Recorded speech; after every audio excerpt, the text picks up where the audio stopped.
Le reitero la bienvenida a Mesa de Periodistas de este lunes 21 de marzo. Gracias por acompañarnos.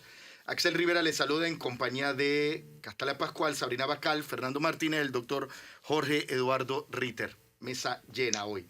Bien, la semana pasada vimos cómo el presidente de la República firmó un decreto ejecutivo como una de las primeras acciones que salieron de una comisión de alto nivel que preside el vicepresidente de la República, José Gabriel Carrizo, para combatir el desabastecimiento crítico de medicamentos. Hoy conocemos que la Comisión Médica Negociadora Nacional, Comenenal, levanta las primeras alertas de la firma de este decreto. Y en un comunicado deja claro la Comenenal, leo textualmente, que este decreto crea mecanismos ambiguos por los cuales se puede colar una vez más la corrupción. Doy la bienvenida y presento a el doctor Julio Osorio, secretario general de Comenenal. Doctor, buenos días, bienvenido a Mesa de Periodistas. Muchas gracias por la invitación. Primero que nada, no es secretario general, sino simplemente secretario. Gracias. Doctor, ¿por qué este decreto? ¿A qué le llama usted mecanismos ambiguos que podrían permitir que se pueda colar una vez más la corrupción? Cuéntenos, ¿a qué se refiere usted con esto? Bueno, lo primero que debo decir es que nosotros venimos detrás de este tema desde el 2016. En el 2016, la Mesa de Salud y luego la Comisión de Alto Nivel para la Transformación de la Salud, que había sido nombrada en el gobierno anterior y que persiste en este gobierno, y donde están representados 13 gremios de trabajadores de la salud. Está representada la Caja del Seguro Social, el MINSA y una federación de pacientes.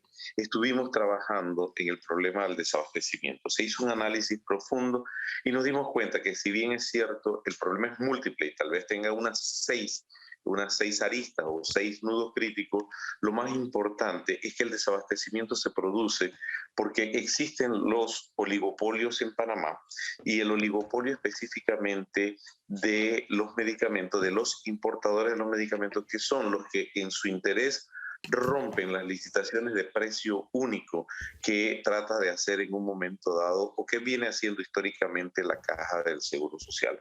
¿Por qué? Porque al romper esas negociaciones, esas licitaciones a precio único, luego entonces se produce desabastecimiento crítico porque no hay los medicamentos, porque separaron las licitaciones por medios legales, por el medio que sea, por impugnaciones, por lo que sea. Impugnaciones que, por cierto, pueden demorar años, 2, 3, 4 o más años. Y en ese tiempo la institución desabastecida entonces tiene que ir a compras individuales en cada unidad ejecutora y, por supuesto, a precios exorbitantemente más caros. Entonces, ese es el mecanismo fundamental por el cual ha existido el desabastecimiento. Que hay problemas en el sistema informático, que hay problemas en la cadena logística de abastecimiento, por supuesto que sí. Que hay problemas en el departamento de compras, sí. Pero si usted no rompe este nudo crítico inicial, pues nunca va a desaparecer el desabastecimiento. Entonces, hago toda esta introducción para entonces mencionar que desde entonces nosotros decíamos que la única forma de romper esta situación era a través de compras directas, pero en el extranjero. Y la ley 97 del 4 de octubre del 2019, desgraciadamente, ya introduce que esto se puede hacer con compras directas nacionales o en el extranjero.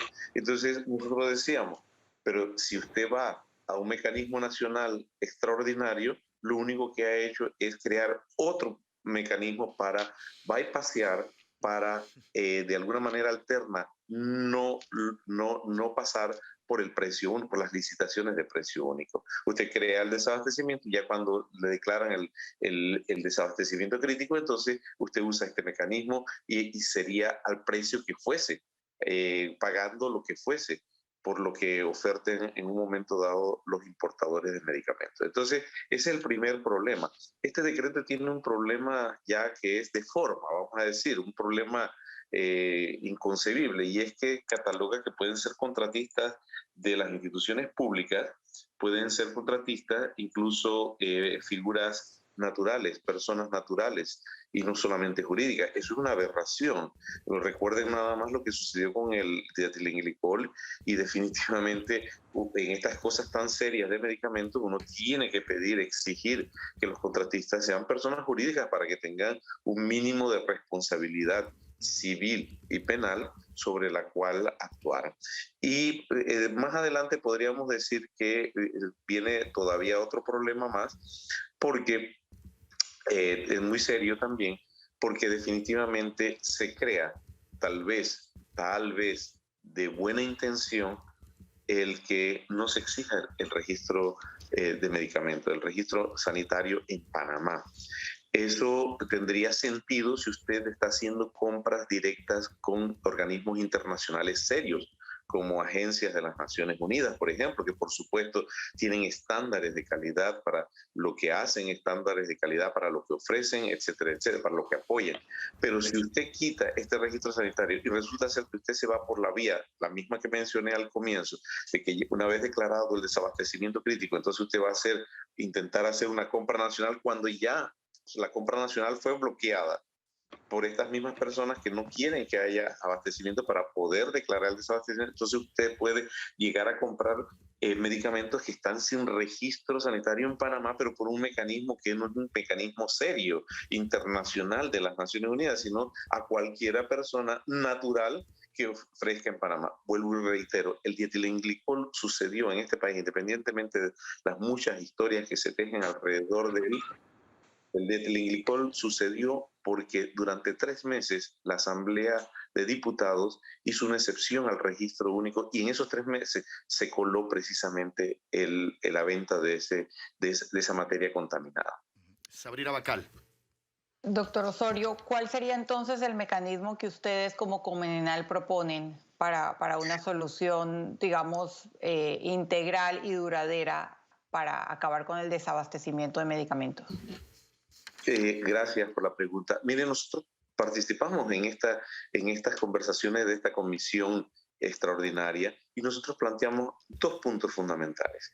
Si usted va a comprar directamente en el exterior, tiene que hacerlo con organismos serios, con organismos probados, con organismos que tienen no fines de lucro. Y por eso nosotros proponíamos a diferentes agencias de las Naciones Unidas. Por supuesto que voy a mencionar a UNOPS porque es la que tiene la experiencia en América Central de compras directas, al menos en 4 países de Centroamérica, con éxito y con un ahorro de precio casi del 50%.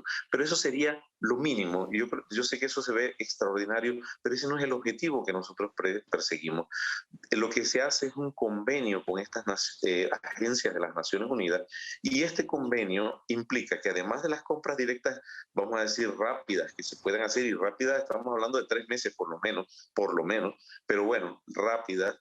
Entonces, a través de este convenio, durante 2 años, las Naciones Unidas ofrecen asistencia. ¿Para qué?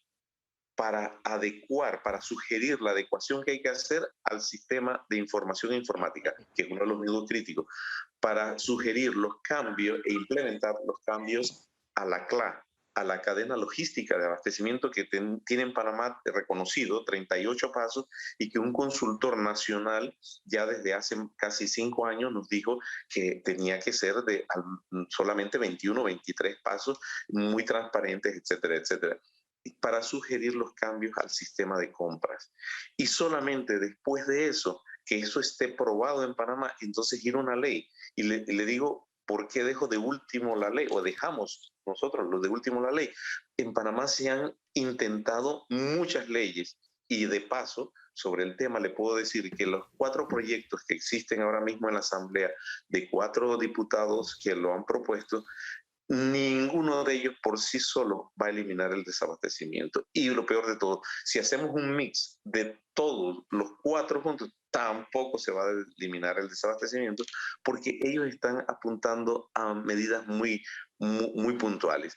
Vuelvo y repito, en resumen, compras directas muy rápidas o lo más rápido posible a través de organismos internacionales, pero 2 años de un convenio para la modernización del Estado en este sentido, para usar las buenas prácticas que se usan en Europa, las buenas prácticas que ya otros países centroamericanos, vecinos y hermanos ya empezaron a usar por este mismo problema, porque este problema no es de Panamá, este es un problema que se repite con las mismas compañías en todo Centroamérica y en toda Latinoamérica. Bien, si bien el decreto establece que este mecanismo permite determinar cuándo es una compra de emergencia con X medicamento, pero usted inició su intervención hablando de la propia logística de nuestro sistema de salud.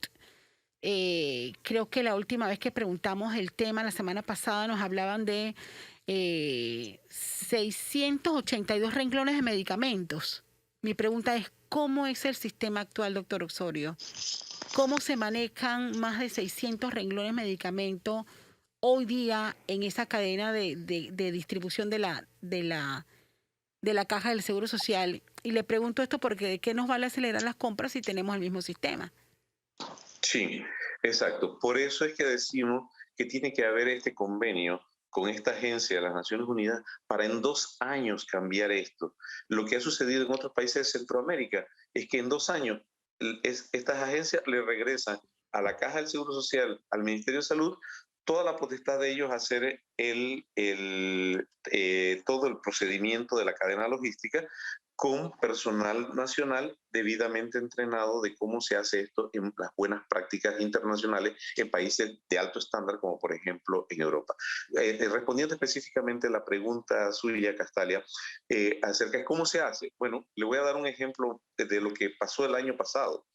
El año pasado, para esta época, para febrero del año pasado, todos recordarán que había una compra, una licitación por 300 y tanto, 318, 300 y tanto de ítems, y la caja la pone a precio único, se hace la licitación y un solo proveedor que licitó un solo medicamento, hasta recuerdo, pero no lo voy a decir el nombre del medicamento, un solo proveedor impugnó toda la licitación. ¿Qué resulta? Al impugnarla, se caen todos los 300 y tanto de rubro. Inmediatamente salió la administración de la Caja del Seguro Social a decir que la licitación se paraba por la impugnación. Agraciadamente, y no sé ni cómo exactamente, pero realmente es digno de mencionar, a los 2 días sale una notificación pública en un periódico de la localidad de la Corte Suprema de Justicia, del presidente de la Corte Suprema de Justicia de ese momento, aclarando de que ese acto de impugnación no paraba el proceso de compra. Digo esto que es tan importante, ¿sabe por qué, Castalia? Para que usted sepa lo que ha estado pasando. En los últimos 15 años, cada vez que se quería parar una licitación a precio único, esto es lo que sucedía, y declaraban que entonces era legal, que se paraba todo, y durante meses o años la caja estaba desabastecida. Dígame si este no es un mecanismo gravísimo de desabastecimiento. Por eso es que nosotros lo colocamos en el primer lugar, al frente de todos los demás. No es que los otros no sean importantes, pero si usted no resuelve este punto primario, nunca va a resolver el problema de desabastecimiento. Nando Martínez. Sí, doctor. A ver. Usted sabe que yo creo, doctor. La mesa técnica acaba de crear un mecanismo para enfrentar el desabastecimiento crítico, así definido. Pero yo creo que nuestro sistema crea el desabastecimiento crítico. Y estoy tentado a pensar que lo crea intencionalmente. Pero bueno, mi pregunta es, algunas personas han dicho que, bueno, ahora las decisiones fueron enviadas a una mesa técnica que se coordina en el Palacio de las Garzas. El análisis de esta mesa técnica, que ahora está en el Palacio de las Garzas, debió comenzar por las causas del problema. Y yo siento que aquí las causas siguen y seguirán siendo las mismas.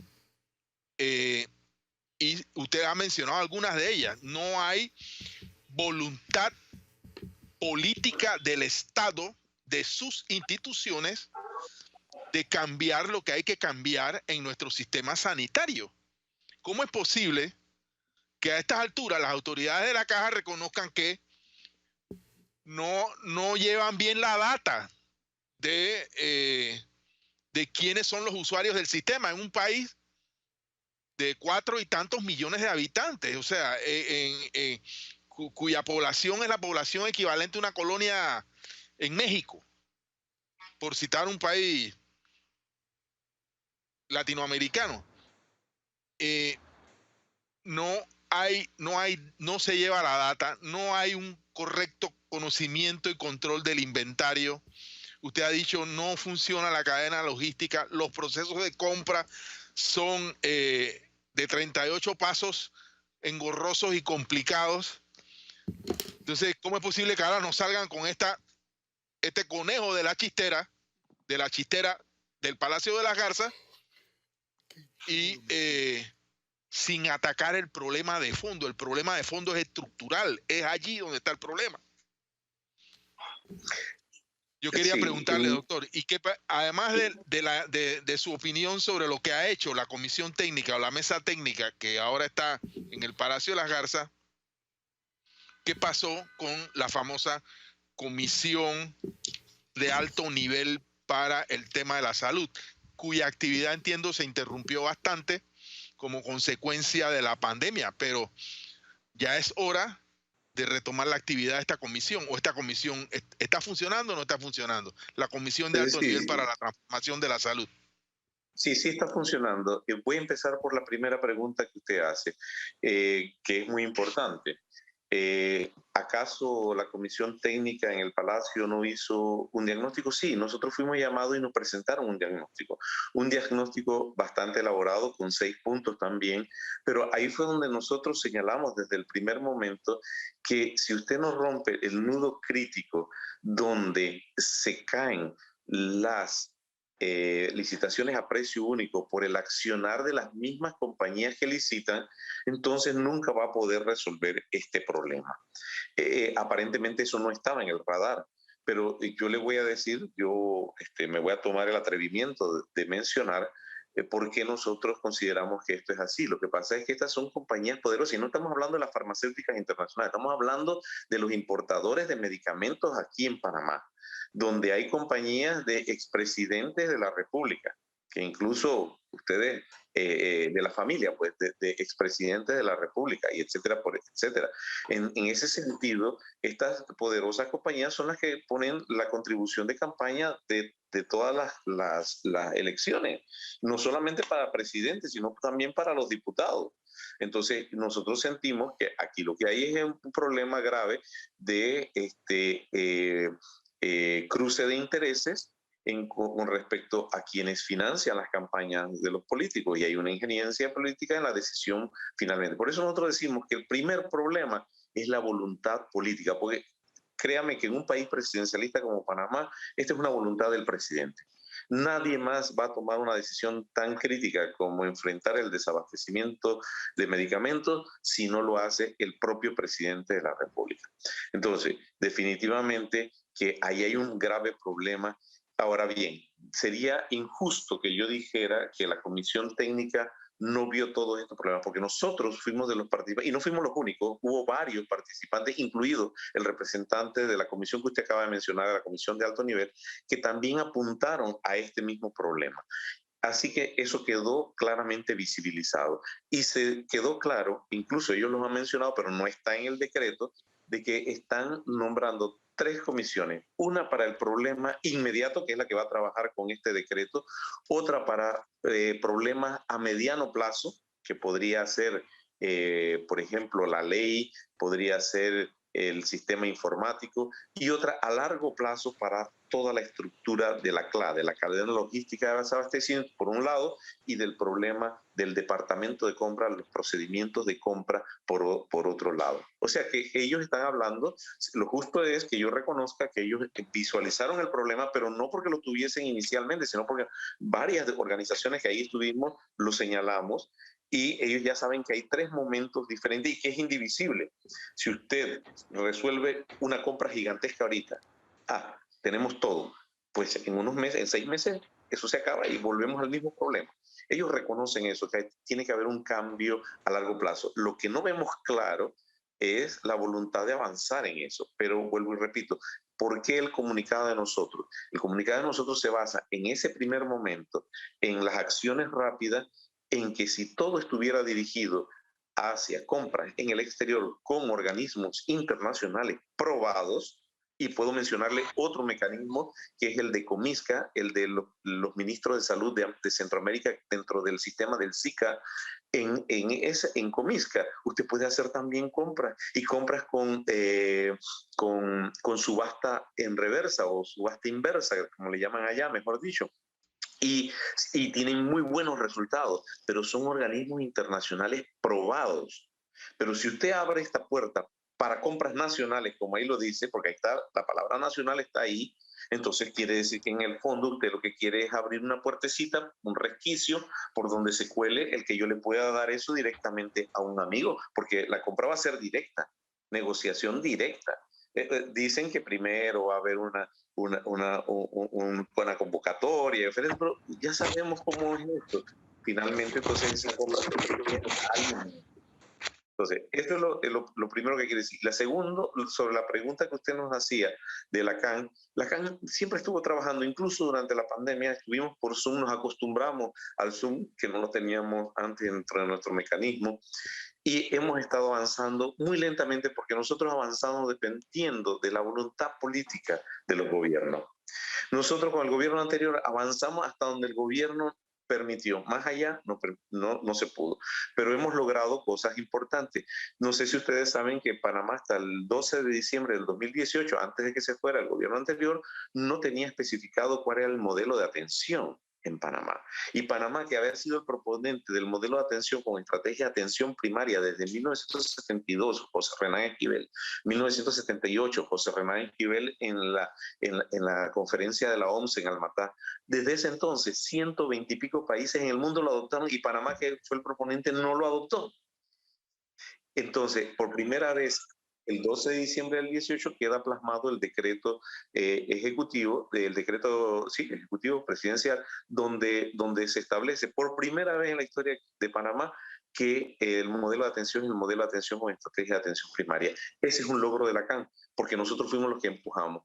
Lastimosamente no pudimos hacer muchas otras cosas. Llega este gobierno y reconoce la existencia de la CAN. Desde que estaban en campaña, nosotros llamamos a todos los participantes, a todos los candidatos, y firmaron un pacto. La mayoría de ellos, no todos, pero la mayoría de ellos firmó un pacto por el mejoramiento de la salud. Así que cuando este gobierno ganó y que era uno de los firmantes, entonces nosotros les recordamos que había toda una tarea pendiente. Efectivamente, este gobierno, el 9 de julio, 9 días después de haber tomado posesión, hace el decreto 290, donde habla de que reconoce la necesidad de la coordinación interinstitucional MINSA-Caja para avanzar en la transformación de la salud.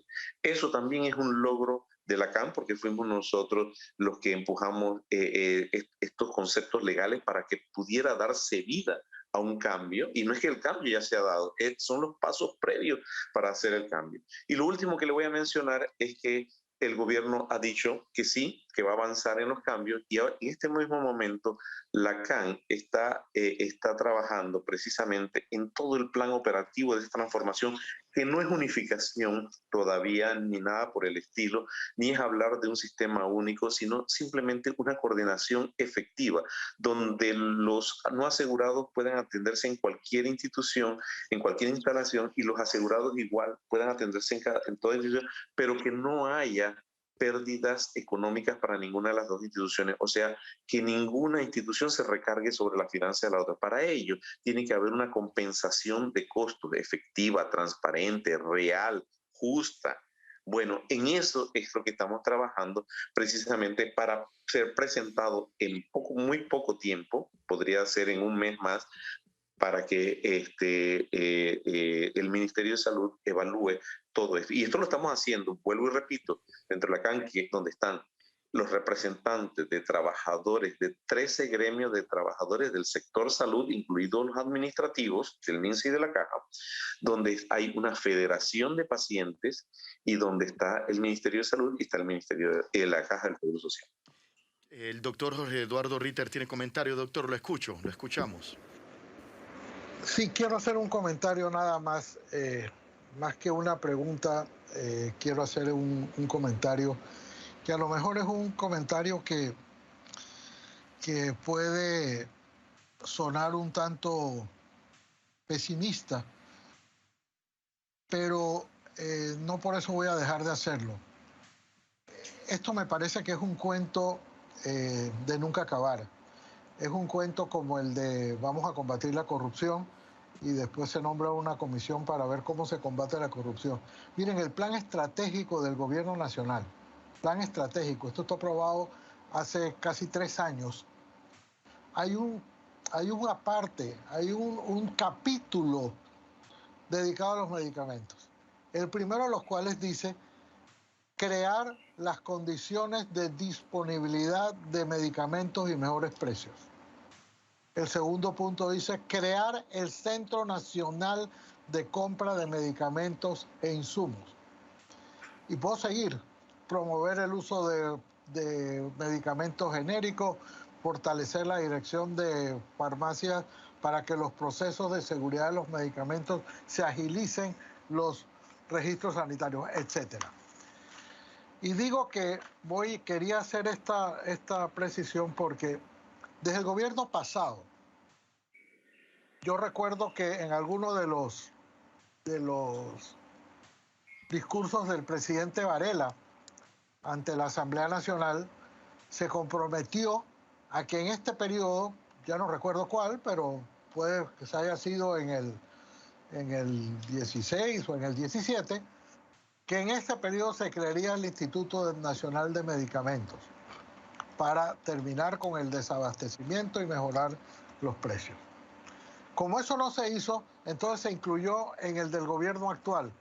Pero es que en esto ya llevamos 6 o 7 años y con lo que las soluciones que nos ha ofrecido el doctor Osorio hoy, o que ha sugerido que debo decir, no es la primera vez que las escucho.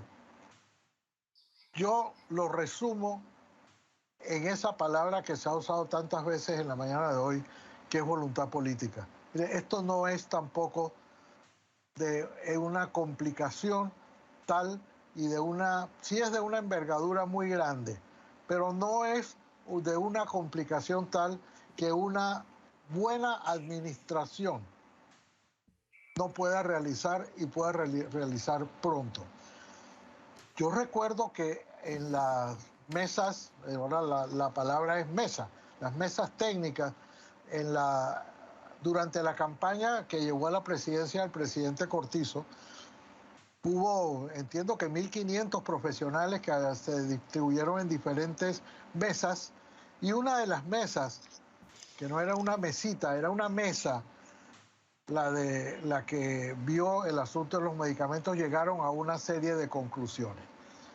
Entonces yo no veo, la verdad, que después de 3 años casi de gobierno, entonces ahora estemos de vuelta en una mesa técnica cuando ya el gobierno está en camino a la salida, o como se dice poéticamente, con el sol a la espalda.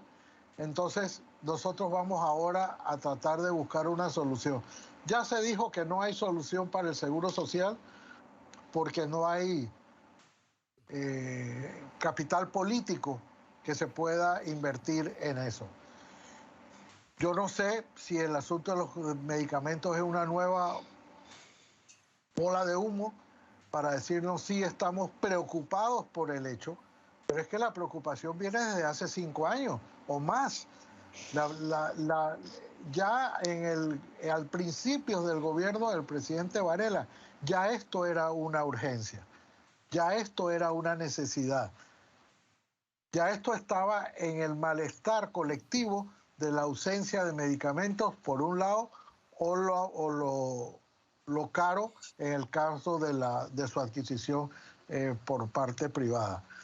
Entonces, si nosotros en 5 años no hemos logrado esto, se dicta un decreto que, en mi opinión, era un decreto que se hubiera podido resolver sin necesidad de haber transcurrido unos meses de conformar una mesa técnica para salir con un decreto que lo único que hace es autorizar, como ha explicado bien el doctor Osorio, otra vez que se pueda hacer las compras que yo creo que de todas maneras se podían realizar. A mí me parece, de verdad, y con esto no quiero decir que hemos perdido el tiempo, pero me parece que esas discusiones que no terminan, que siguen dando vuelta y que ahora sí la vamos a ver, ahora sí va a haber una solución, pero ya comienza de verdad por una parte a desesperar, pero por la otra a desalentar una discusión, porque creo que no hay una voluntad de resolver el problema por las razones que fueran, porque los intereses económicos son muy grandes, porque el desabastecimiento, que es el mal de toda la población, significa el beneficio o abastecimiento de recursos para unos pocos que son los que salen a correr a aliviarnos el desabastecimiento que ellos mismos han creado. Entonces, me parece que estas o mesas técnicas, como se les llama a eso, no parecen estar encaminadas a resolver el problema, sino a demostrarle a la población que hay interés, o por lo menos interés aparente de resolverlo, pero sin la voluntad de verdaderamente resolverlo. Bueno, doctor Julio Osorio, gracias por acompañarnos hoy en Mesa de Periodistas y ponernos en perspectiva los avances de la mesa técnica que busca enfrentar el desabastecimiento crítico. Ojalá se hagan los correctivos necesarios, se hagan las consultas adecuadas, se sigan creando los mecanismos y se pueda superar este problema que desde hace muchos años golpea a asegurados y a los ciudadanos en general por la falta de medicamentos. Gracias, doctor. Buenos días. Gracias. Muchas gracias a ustedes por la invitación.